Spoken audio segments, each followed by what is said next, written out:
Ilang games na nga po ang natitira gaya ng Lakers, Bucks at maging iba pang koponan. Speaking of Los Angeles Lakers, sa tuwing papapalapit itong off-season ay gumaganda naman ang kanilang rotation at dahil dyan sa kasalukuyan ay meron nga silang 5-game winning streak.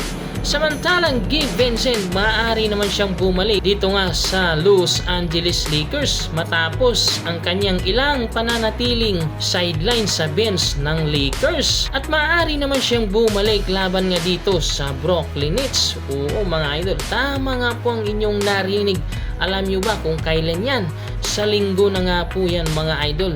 At maaari nga siyang makakatulong dito sa Los Angeles Lakers at maaari din sila makaka-extend pa ng panalo dahil hindi naman gaano kalakasan itong Brooklyn Nets. Pero speaking of Brooklyn Nets, ang Nets lang naman ang nagtalo sa kanila at habang sila'y tinatalo, tinambakan nga silang 20 points plus. Kung hindi ako nagkakamali mga idol, doon sa mga nakaraang video natin, itong pagbabalik ni Gabe Vincent, meron nga lang siya ditong nag-a-average sa Los Angeles na 5 points at 37% from the field. Meron niya siyang 38% from the 3-point line. Anong masasabi niyo mga idol sa pagbabalik ni Gabe Vincent sa Lakers?